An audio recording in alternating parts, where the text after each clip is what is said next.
Hi everyone, this is Eric from Traders Helping Traders with this week's Tricks of the Trade.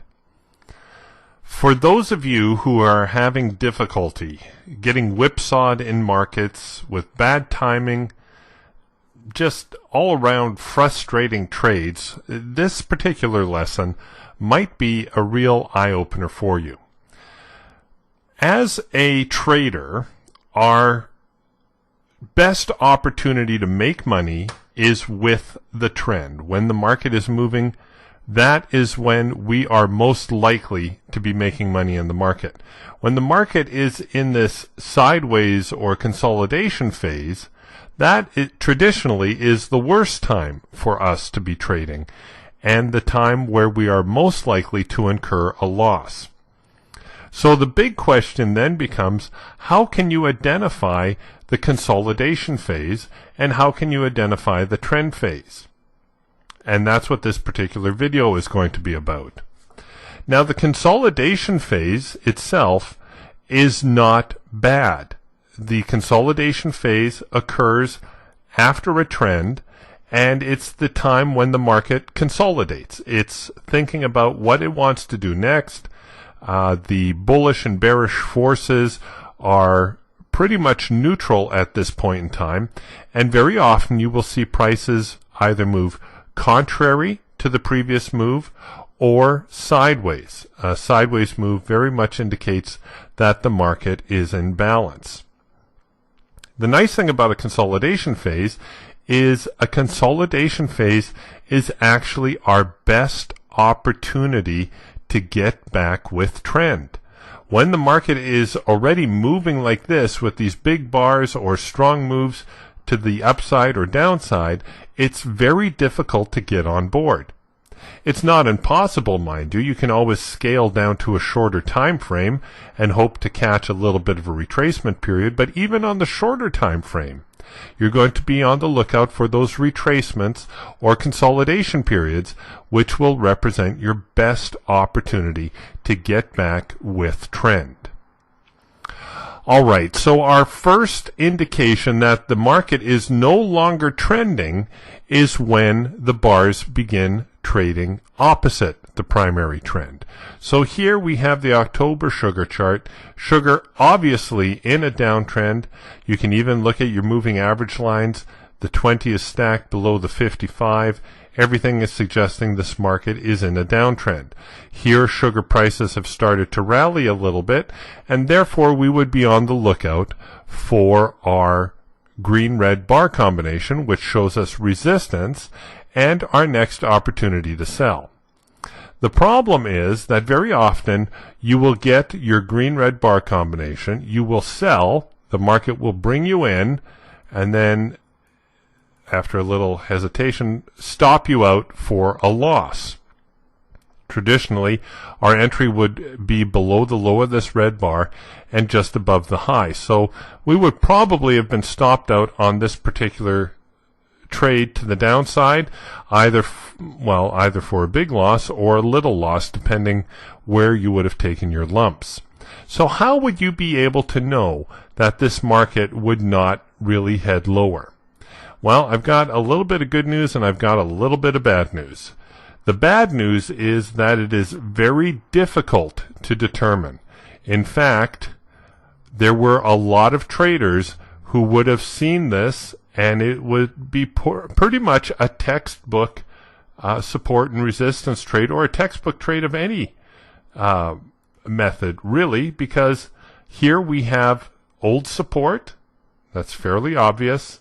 The market comes up, hits the support region, boom, big bar to the downside. Everything is suggesting that perhaps the market will head lower from here.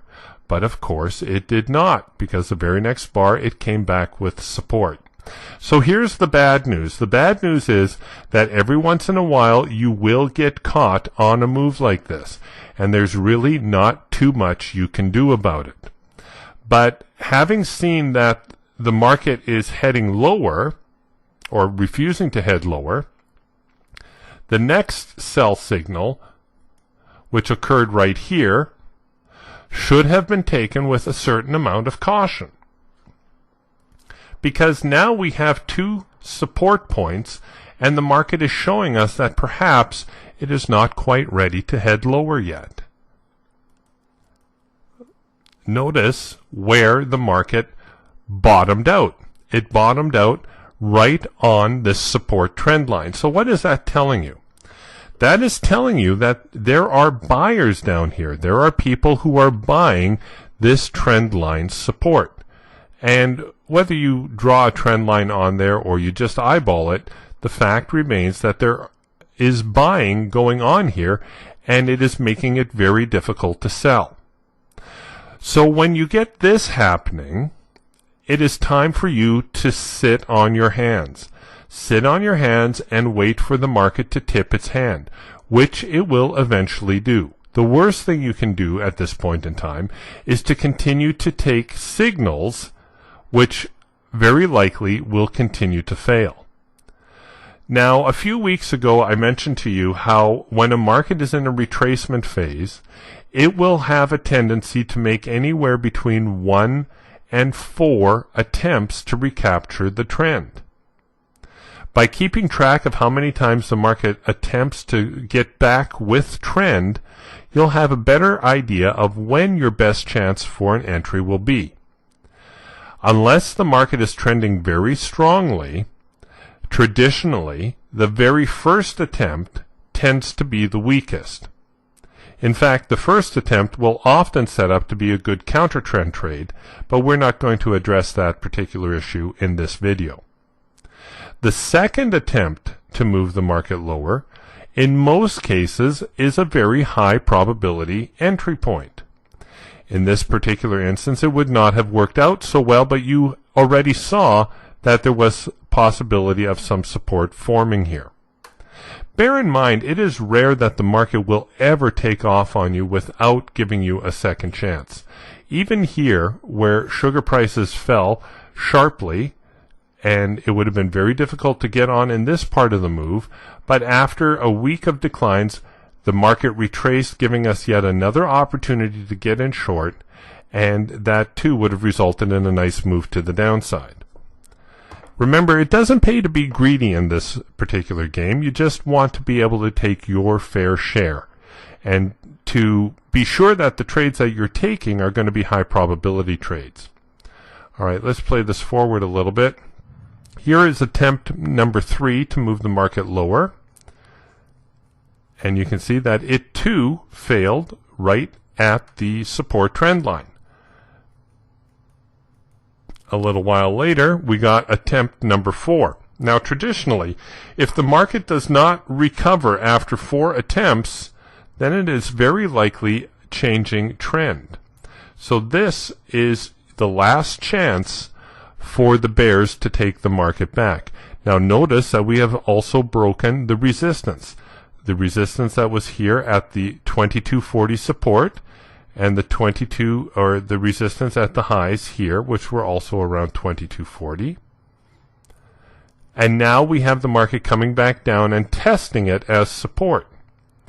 If it continues higher from here, well then that's not only indicating that the 4th attempt to move the market lower has failed, but it is also suggesting that support is holding, and now we might be able to actually buy the market higher. And in actual fact, that's what worked out, where sugar got this very large rally. Now, before we get too far into that, I do want to point out one other tool that you can use to help you identify when you might be seeing a pullback or a substantial reversal that you might want to be a little bit more cautious about. And that has to do with the market trend itself. Notice here, once sugar prices crossed over and officially became bearish, you can either consider this point here, or you can consider this leg of the market down here. But generally speaking, once the market crosses over, either from bullish to bearish, or from bearish to bullish, you will see 3 pushes or waves in that particular trend. Now, this is kind of the basis of Elliott wave theory. I don't subscribe to Elliott wave theory, but nevertheless, it is still a common market occurrence and not really something that we should be ignoring. So here, the market has become bearish. This was the first bearish attempt.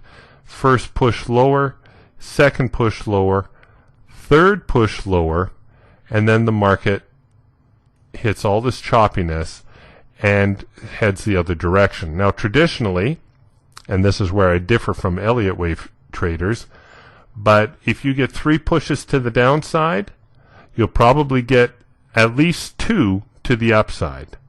So that's just a general rule of thumb, something to help guide you when you're working on improving your timing. So in this particular instance, we had 3 moves to the downside. I would look for 2 moves to the upside, and then possibly the market to recover the trend and head back to the downside. Now, of course, all that is subject to what prices are currently doing, and these are really just general rules of thumb. Nothing in trading is written in stone, but it's something to keep in the back of your mind. So watch the price action. Watch how support and resistance are forming. Watch how far along in the current trend you are, and you'll have a better idea as to whether or not the signal you're getting is a good one and worth taking.